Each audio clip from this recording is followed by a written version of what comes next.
Hello everyone, कैसे हैं आप सभी स्टूडेंट। तो आज की इस वीडियो में मैं आप सभी को FYUP सेमेस्टर 2 AEC इंग्लिश के पेपर में आप सभी बच्चों को जो सवाल पेपर में आएंगे वो सवाल बताने की यहाँ पर कोशिश करूँगा। तो वीडियो शेयर कर दीजिएगा अपने सभी दोस्तों के साथ। चैनल पर अगर आप न्यू आए तो चैनल सब्सक्राइब करिएगा, साथ में बेल आइकन पर क्लिक करिएगा ताकि इसी प्रकार जब भी न्यू वीडियो आएगा सबसे पहले आपको अपडेट मिल जाएगा।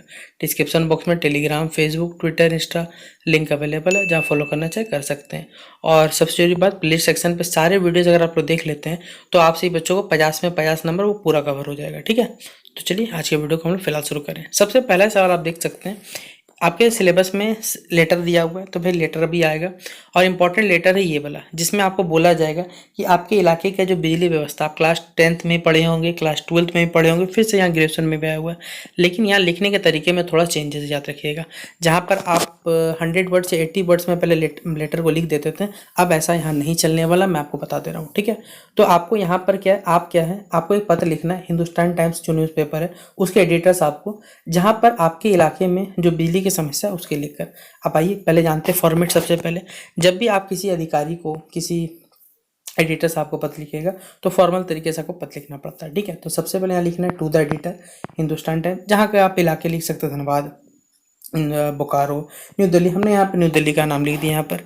अब सब्जेक्ट क्या है हमारे पास है, तो हमारे इलाके में जो बिजली व्यवस्था है, मतलब जो बिजली कट रही है, बिजली तो रहती ही नहीं है, तो जो दिक्कत है उसके बारे में यहाँ पे लिख दिया, frequent electricity breakdown in our locality. Sir या मैडम अगर आपको मालूम है तो लिख सकते हो, वरना दोनों लिख दिए क्योंकि आपको नाम तो नहीं पता उनका।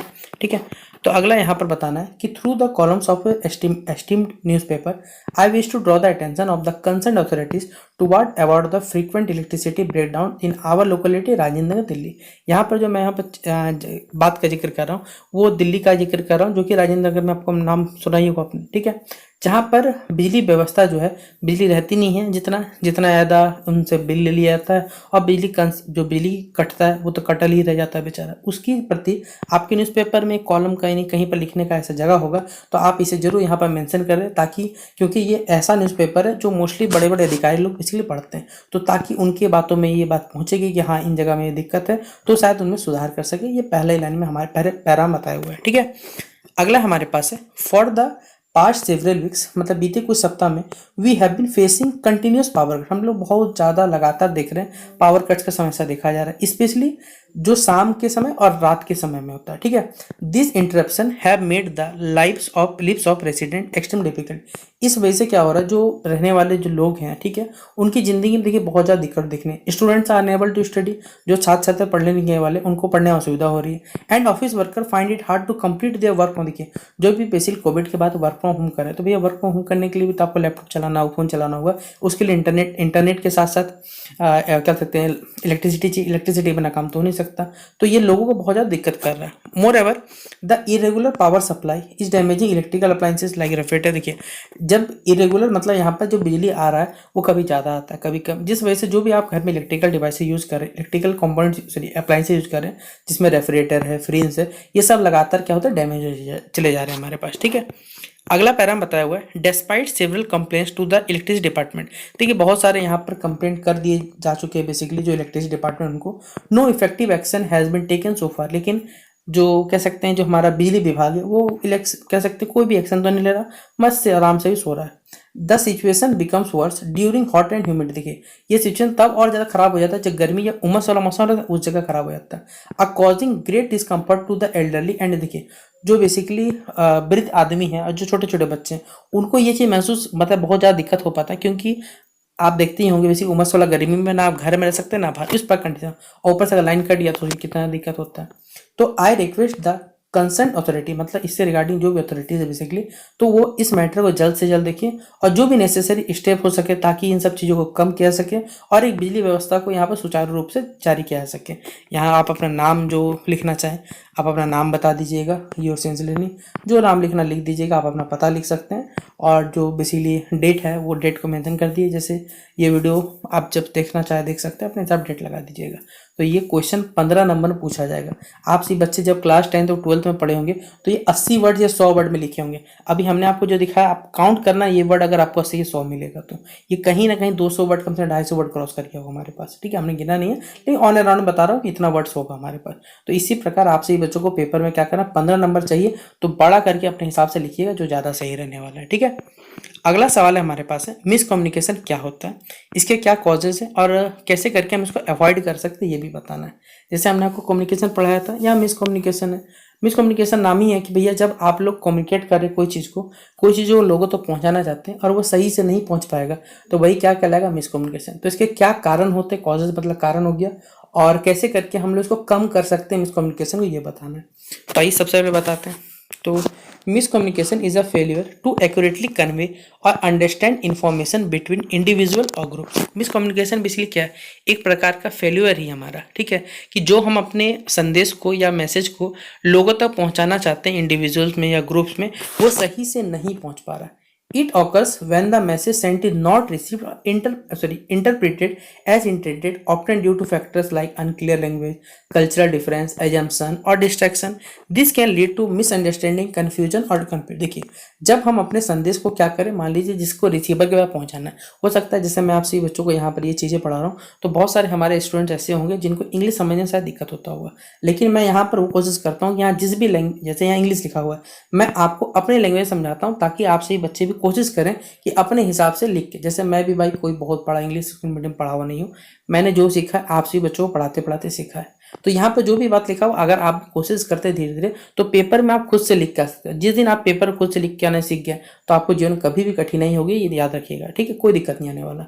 तो यहाँ पर क्या होता है, जब आप मान लीजिए मैसेज अपना पहुँचाना चाहते हैं लोगों तक पहुँचाने से पहले क्या होता है, वो मैसेज हो सकता है कि कुछ ऐसे दिक्कत आए, मान लैंग्वेज का दिक्कत हो सकता है, कल्चरल डिफरेंस जैसे हमारे पास सबसे ज़्यादा होता है, लोगों की देखिए पूर्वधारणा जिसे एजम्पशन कहते हैं, डिस्ट्रैक्शन हो गया, जिस वजह से लोगों के पास क्या होता है, वो मैसेज मिसअंडरस्टैंडिंग पैदा कर सकता है, कन्फ्यूजन हो सकता है, कॉन्फ्लिक्ट हो सकता है, बहुत सारी चीज़ें होती है। इसलिए कभी भी देखिए कोई स्टेटमेंट बोलने से पहले, लिखने से पहले हमें भी 4 बार सोचना पड़ता है कि ताकि किसी भी आदमी को बुरा ना लगे। ठीक है, तो इसे हम लोग क्या कहते हैं, मिसकम्युनिकेशन कहते हैं। अब इस मिसकम्युनिकेशन के क्या क्या कारक हो सकते हैं, कॉजेज क्या क्या हो सकते हैं, आइए चलो हमने इन पर चर्चा करते हैं। तो सबसे पहला है, miscommunication occurs when the intended message is not accurately received or understood। Miscommunication तभी होता है जब आपका जो संदेश है वो बेसिकली सही से रिसीव, या फिर कह सकते हैं जो लोग जिनके पास समझना चाहिए था वो लोग उसे समझ नहीं पाते हैं। अब इसके कुछ कुछ फैक्टर है जिनमें यहाँ बताया हुआ हमारे पास। पहला है लैंग्वेज बैरियर है। लैंग्वेज बैरियर मतलब भाषा का जो डिफरेंस होता है, क्योंकि आप जानते हैं कि हमारे भारत में विभिन्न प्रकार के लोग रहते हैं, सभी विभिन्न प्रकार की भाषाएं बोलते हैं, जरूरी नहीं कि सबको हिंदी आता हो, तो लैंग्वेज का दिक्कत हो सकता है।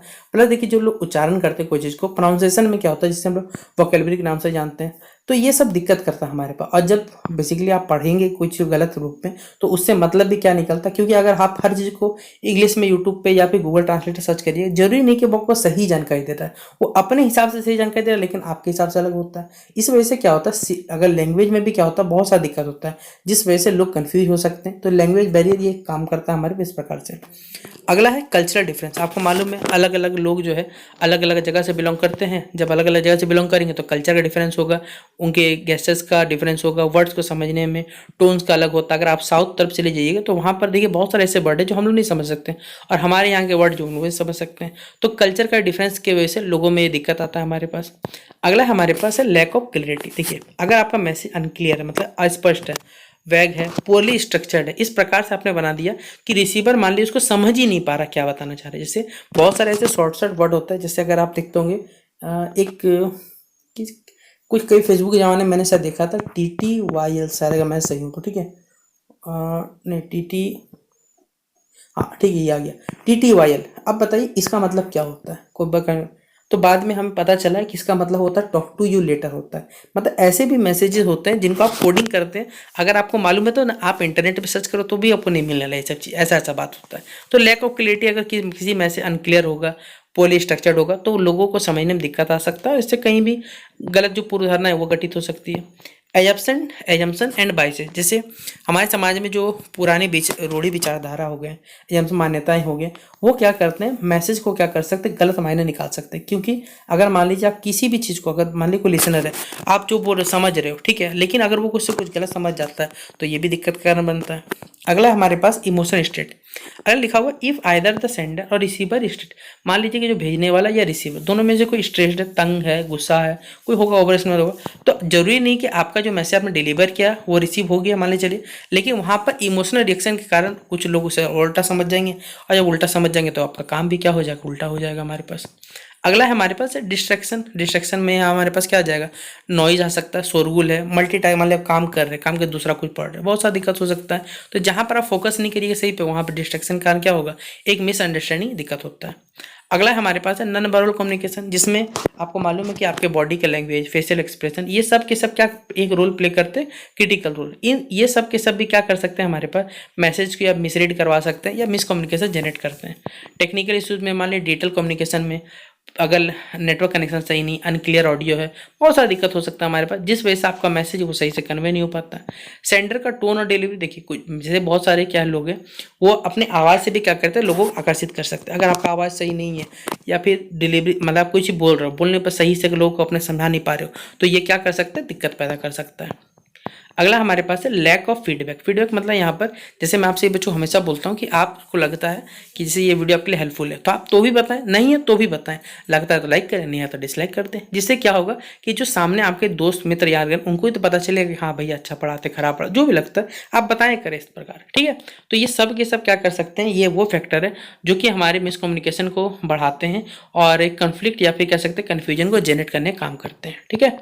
अब इसको रोकने के लिए हम लोग क्या क्या कर सकते हैं ये बताना है, ठीक है। जैसे हमने यहाँ पढ़ा हुआ है, यहाँ पर तो कारण बताएं, अब क्या क्या कर सकते हैं हम लोग ताकि इस चीज़ को क्या करें, अवॉइड करें। तो सबसे पहला पॉइंट यहाँ हमारे पास बताया हुआ है कि सबसे पहले आपके मैसेज को क्या होना चाहिए, क्लियर एंड कंसाइज। आप जो भी लिख रहे हो वो स्पष्ट होना चाहिए, स्ट्रेट फॉरवर्ड होना चाहिए, कोई बीच में अटरंका पटरंका मत लगाइएगा। जो चीज़ रेगुलेटरी मतलब बेसिकली सही, एकदम डायरेक्ट टू डायरेक्ट क्या करना समझाना, ताकि आप जो बोल रहे हो वो भी समझ सके और जो लिखा हुआ अच्छे से लोग पढ़ के भी समझ सके। यानी जो मेन पॉइंट्स वाले बातें हैं आप उनको सिंपल भाषा में डायरेक्ट टर्म्स में क्या करें, उनको लिख दें, तो जिससे लोगों को क्या होगा, कोई भी दिक्कत यहाँ पर नहीं आएगा और लोग अच्छे से पढ़ के उसे समझ सकते हैं हमारे पास। अगला हमारे पास है लिसन एक्टिवली। देखिए अगर आप कोई भी चीज़ को क्या करें, ध्यानपूर्वक सुन रहे हैं, अगर आप कोई चीज़ को क्या करोगे, ध्यानपूर्वक पढ़ोगे, ध्यानपूर्वक सुनोगे, इससे क्या होता है कि आपका उस चीज़ पर क्या रहेगा, फोकस बना हुआ रहेगा।